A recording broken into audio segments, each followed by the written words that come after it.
Hello friends, मैं एक बार फिर से उपस्थित हूँ कहानी अनचाही शादी का अगला भाग लेकर। इसके पहले भी 14 भाग अपलोड हो चुके हैं। अगर आपने नहीं देखा तो प्लीज़ एक बार मेरे चैनल पर जाकर अवश्य देखें। सात्विक बिना कुछ खाए पिए ऑफिस चला गया। माँ और दादी ने टोका भी कि कुछ खाकर जाओ, तो उसने कह दिया आज ऑफिस में ही खा लूँगा, थोड़ी देर हो रही है, जल्दी निकलना है। वहीं वरुण जी भी सब समझ रहे थे, उसके ऑफिस जल्दी जाने की वजह भी और नहीं खाने की वजह भी। पर फिलहाल वह शांत रहे और मन में बोले, भले ही तुम नाराज़ हो, पर मुझे अपने फैसले पर कोई पछतावा नहीं है। बोलकर नाश्ता करने के लिए बैठ गए तो वरुण जी ने कहा, शगुन भी कॉलेज चली गई क्या? दिख नहीं रही है। वह अपने कमरे में रेडी हो रही होगी। तभी माँ शारदा जी ने भी कहा, सात्विक चला गया, जल्दी आज, मुझे बात करनी थी उससे।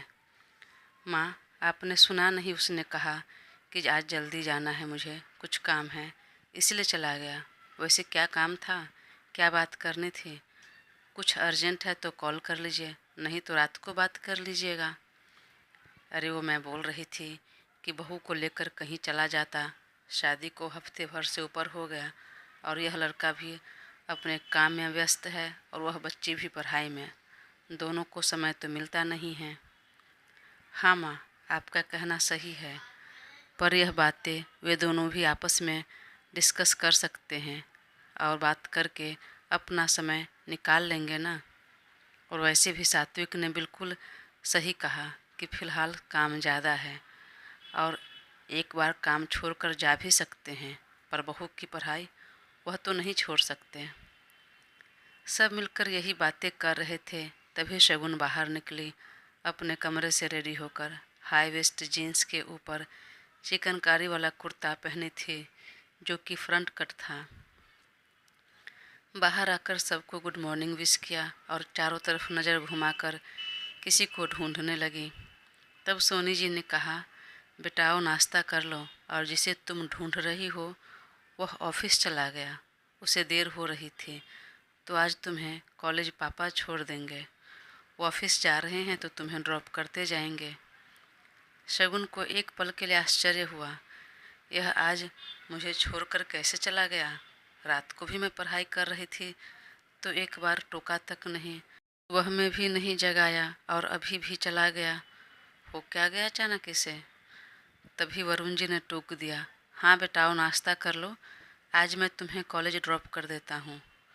तब शगुन ने सर झटक कर इस बात को इग्नोर किया और कलाई में बंधी हुई घड़ी पर देखते हुए कहा, मम्मा पापा मुझे देर हो रही है कॉलेज के लिए, तो मैं ड्राइवर के साथ निकल जाती हूँ और आज उधर कैफेटेरिया में ही कुछ खा लूँगी।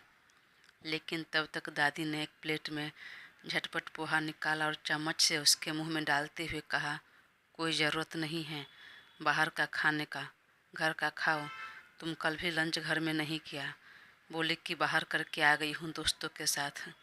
ये क्या है, रोज़ रोज़ बाहर खाती हो? कितना नुकसान करता है बाहर का, तुम्हें पता नहीं है क्या? वह जब तक पापा जी नाश्ता कर रहे हैं तब तक तुम भी फटाफट खा लो। दादी की प्यार भरी डांट को वह इनकार नहीं कर पाई और खाने लगी।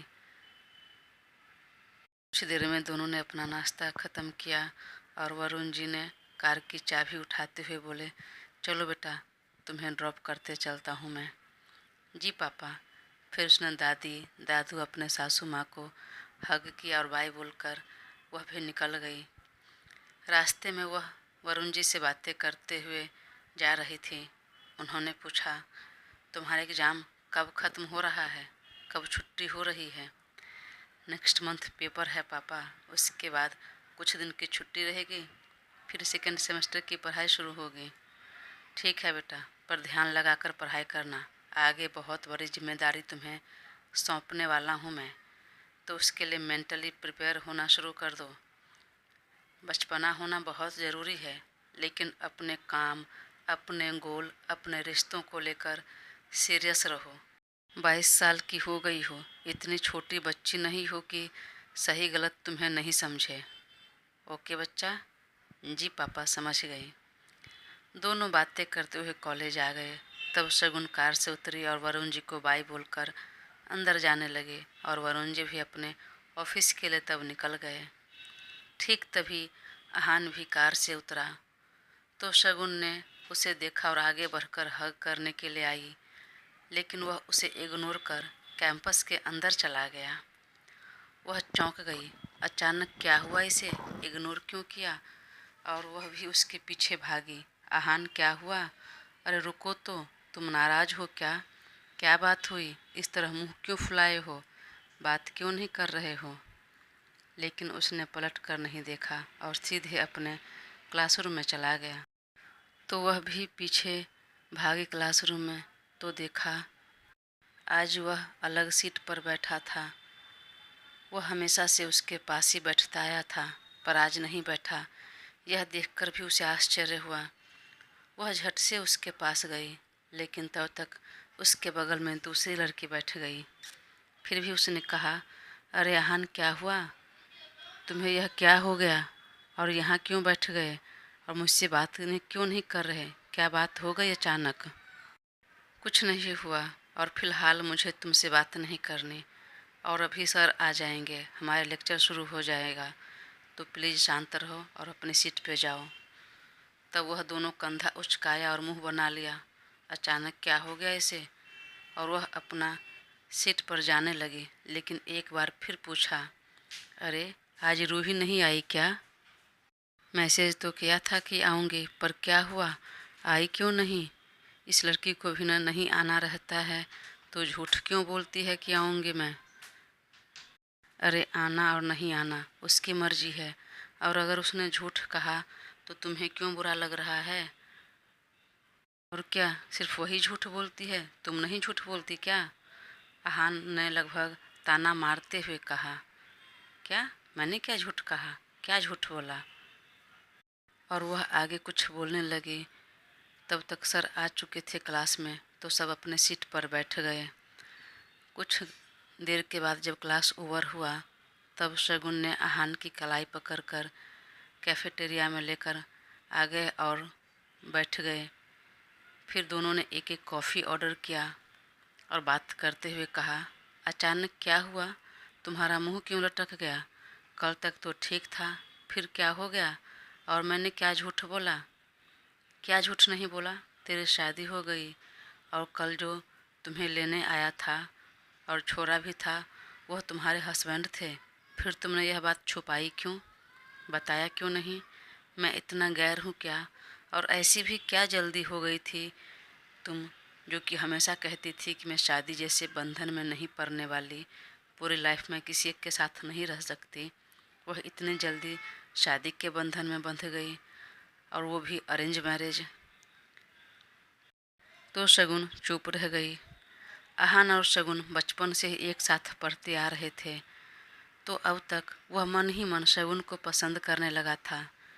लेकिन उसका जो रवैया था, जो सोच थी, उसको लेकर वह चुप था। और दूसरी बात यह भी थी कि फ़िलहाल वह पढ़ाई कर रही थी, तो सोचा कि जब उसकी पढ़ाई पूरी हो जाएगी या फिर जब कोई ऐसा मौका मिलेगा तो अपने दिल की बात बता देगा।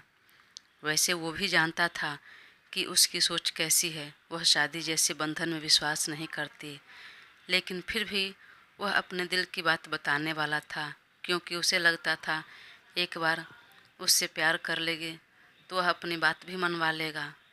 लेकिन जब उसे शादी की बात पता चली तो बहुत दुख हुआ, बहुत बुरा लगा। ऊपर से इस बात को छुपा लिया उसने, इसलिए वह नाराज था। उसका बना हुआ मुंह देखकर अब शगुन को एहसास हुआ, और उसने तुरंत मुंह बना लिया। फिर कहा, अरे हाँ, सब कुछ इतने जल्दी हुआ कि मैं भी कुछ समझ नहीं पाई। और ऑनेस्टली बोलूँ तो मैं भी इस शादी के लिए रेडी नहीं थी, लेकिन परिस्थिति कुछ ऐसी हुई कि मुझे शादी करनी पड़ी। ऐसी क्या परिस्थिति हो गई यार, जो तुम्हें शादी करनी पड़ी और तुम अपने माँ बाप को रोक नहीं पाई, बोल नहीं पाई? क्या हो गया ऐसा? छोड़ना, नहीं बता सकते, लेकिन तू बता, तुझे कैसे पता चला? कल रूही ने बताया। इस रूही की बच्ची को तो मैंने मना किया था बताने से, फिर भी बता दिया, उसने मन में कहा, लेकिन उसके फेस एक्सप्रेशन से आहान समझ लिया और कहा, देख, तुम नाराज मत हो। रूही ने मुझे कुछ नहीं कहा। मैंने ही तुम्हें उस सात्विक मर्चेंट के साथ जाते देखा तो पूछ लिया। तब उसने तुम्हारा इंस्टाग्राम प्रोफाइल दिखाई और सब कुछ बताया। वैसे जो भी हो, हस्बैंड तो तुम्हारा बहुत ही परफेक्ट है हर चीज़ में। दिखने में भी माचो मैन और अमीर भी बहुत है, बिजनेस टाइकून है। और मुझे भी लगता है कि शायद इसी वजह से तुम मना नहीं कर पाई और इस शादी के लिए तैयार हो गई। आखिर कौन सी लड़की होगी जो उसे पसंद नहीं करेगी। वैसे कुछ भी कहो, लेकिन लड़कियों की पसंद तो यही होती है कि हैंडसम पति और बहुत सारा पैसा, और कुछ नहीं। पर जो भी है, अब तो मैं यही कहूँगा, यही चाहूँगा कि शादी की बहुत बधाई, और अब तुम दोनों साथ में खुश रहो, साथ रहो। बोलकर वह उठने लगा। तभी एक और दूसरे स्टूडेंट ने सुन लिया और तुरंत जंगल के आग की तरह खबर फैल गई पूरे कॉलेज में, और सभी आपस में कानाफूसी करने लगे। तो कोई उसका मजाक बनाने लगे। इतनी कम उम्र शादी, इतने जल्दी, बातें तो बहुत बड़ी बड़ी कर रही थी, और यहाँ तो पढ़ाई भी पूरी नहीं की। अरे, पढ़ाई करने की ज़रूरत ही क्या है। अब जानती है उसका पति कौन है? वो बिजनेस टाइकून, सात्विक मर्चेंट। और लड़कियां तो होती ही है गोल्ड डिगर। ऐसे लड़कों के लिए तो लड़कियां की कितनी भी बड़ी बातें और कैसा भी सिद्धांत टूट ही जाता है। सब स्टूडेंट आपस में बात कर रहे थे, और ख़ास कर लड़के, क्योंकि कितनों के ही दिल टूट चुके थे। लगभग पूरा दिन कॉलेज में ब्रेकिंग न्यूज़ की तरह यह खबर फैली रही, चलती रही, और सबकी नज़रें शगुन पर ही उठती रही, और सब तरह तरह के मुंह बनाते रहे। आखिरकार शगुन को रहा नहीं गया, और पूरे क्लास के सामने उठकर खड़ी हुई और लगभग चिल्लाते हुए कहा, मैं देख रही हूँ, पिछले कुछ घंटों से तुम सभी बहुत परेशान हो। मेरी शादी कब हुई, कैसे हुई, किससे हुई, इतनी जल्दी क्यों हुई, पढ़ाई भी पूरी नहीं हुई, यह जानने के लिए। तो तुम सबकी जानकारी के लिए बता दूं कि हाँ, मैंने शादी कर ली है, और कब शादी करनी है मुझे, कब नहीं, यह मैं और मेरे पेरेंट्स तय करेंगे, तुम लोग नहीं। और रही बात पढ़ाई की, तो चिंता मत करो, वह पूरी कर लूँगी मैं। फ़िलहाल मुझे लगता है कि जितना ज़रूरी था उतनी जानकारी मैंने दे दी है तुम लोग को। तो अपना मुंह बंद रखो और अपने क्लास पर ध्यान दो। अगर नहीं तो परिणाम भुगतने के लिए रेडी रहना। सात्विक मर्चेंट मेरे पति हैं। बोलकर वह अपने सीट पर जाकर बैठ गई, और सब चुप हो गए। एक तो वह खुद ही बहुत ज़्यादा मुंहफट और लड़ाकू थी, ऊपर से उसका पति बिजनेस टाइकून। अब उसके खिलाफ कुछ भी बोलना मतलब वाकई में अपनी क्लास लगवाना था। तो सब चुप ही रह गए, लेकिन अभी भी क्यूरियोसिटी थी सबके मन में, सब में बनी हुई थी कि उसके मांग में ना तो सिंदूर है, ना ही गले में मंगलसूत्र, फिर कैसी शादीशुदा है। तभी एक लड़की ने धीरे से कहा, देखना, मंगलसूत्र भी पहनी है, पर गले में नहीं, हाथ में। जरा गौर से देखना, ब्रेसलेट जो पहनती है उसके नीचे एक पतला सा मंगलसूत्र भी है। सच गोल्ड डिगर गर्ल है। तो क्या हो गया यार, अब सात्विक मर्चेंट को कौन ना बोल सकता है।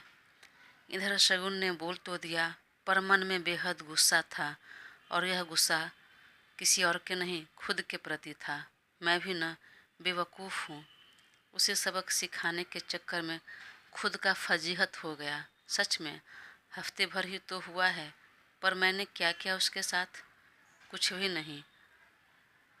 तो मज़े से अपना काम कर रहा है, जी रहा है, उल्टा मैं परेशान हो गई हूँ। और वह सिर झुकाकर बैठ गई। तभी उसके बगल में आहान बैठ गया और उसके हाथ पर हाथ रखते हुए कहा, परेशान क्यों हो रही हो?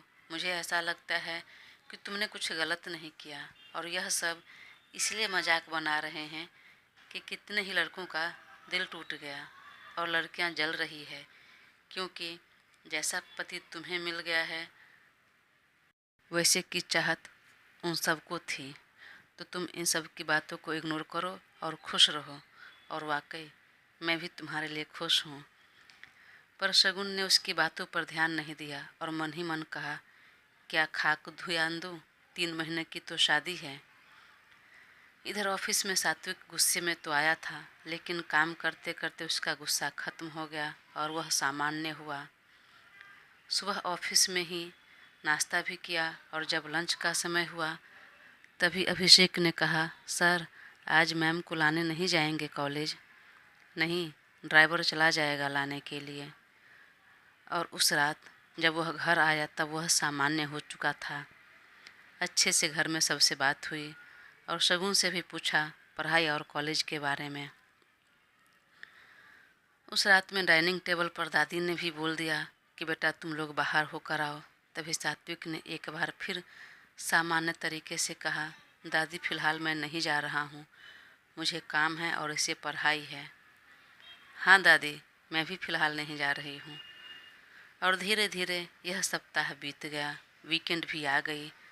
इधर तृप्ति बेहद एक्साइटेड हो रही थी सात्विक के साथ बाहर जाने के लिए। वह मन में सारी बातें सोच कर रखी थी, क्या बातें करनी है, कैसे शुरुआत करनी है, और अगर वह नाराज़ हुआ तो कैसे संभालना है बात को। वह मन में सब सोच रही थी और अच्छे से रेडी हो रही थी, खुश हो रही थी। उसने ब्लैक कलर का घुटने तक की लंबाई का सिंगल स्ट्रिप वाला फ्रॉक पहना, अच्छे से मेकअप किया, मैचिंग हाई हील सैंडल पहना और वह रेडी हो गई। फिर सात्विक का इंतज़ार करने लगी। कुछ देर तक जब वह नहीं आया तो उसने सीधा कॉल लगा दिया। हेलो सात्विक, कहाँ हो? आज हम आउटिंग के लिए चलने वाले थे, पर अब तक तुम आए नहीं। वह दोनों बात कर रहे थे तभी बाहर हॉर्न की आवाज़ सुनाई दी और वह फ़ोन कान पर लगाए ही बाहर निकला तो देखा अभिषेक कार लिए खड़ा था। वह झट से पास आई और कार के अंदर झांक कर देखने लगी। अरे अभिषेक है। सिर्फ सात्विक तुम कहाँ हो? उससे लगा शायद वह उसे सरप्राइज करना चाह रहा है, इसलिए सामने नहीं आ रहा है। उसने कहा, अरे सात्विक तुम कहाँ हो, जल्दी सामने आओ। मैं नहीं आ रहा हूँ। वह चौंक गई। अरे लेकिन मैं अकेले कैसे जाऊँगी? कहा था न चलने के लिए, और तब तुम भी रेडी हो गए थे। हाँ तो तुम अकेले कहाँ जा रही हो? तुम्हारे साथ अभिषेक जा रहा है। मैंने उसे सब समझा दिया है, वह तुम्हें अच्छे से घुमा देगा और उसे हर जगह की जानकारी भी है और हर वक्त तुम्हारे साथ ही रहेगा। सुनकर तृप्ति को बेहद गुस्सा आया, लेकिन फिर भी धीरे से कहा, पर तुम क्यों नहीं आए? क्या काम आ गया? क्या काम आ गया तुम्हें क्यों बताऊं? और वीकेंड है यार, मैं भी मंडे टू फ्राइडे काम करता हूं और तुमसे कई गुना ज़्यादा। तो मुझे भी छुट्टी की ज़रूरत है और फैमिली के साथ हूँ तो उसको समय भी देना ज़रूरी है। इसलिए मैं घर पर हूँ और फैमिली के साथ टाइम स्पेंड करना चाह रहा हूँ। चलो फ़ोन रखो और अच्छे से सब जगह घूम लेना। बोलकर उसने फ़ोन रख दिया और तृप्ति बहुत चक्का रह गई। और उसी रात डिनर के बाद सब जब अपने कमरे में गए और शगुन पढ़ाई करने के लिए, तो सात्विक उसके पास आया और धीरे से कहा, मेरे साथ लॉन्ग ड्राइव पर चलोगी? दोस्तों कहानी आगे जारी रहेगी। प्लीज़ अपना साथ बनाए रखें और चैनल को सब्सक्राइब कर मुझे ज़रूर सपोर्ट करें। Thank you.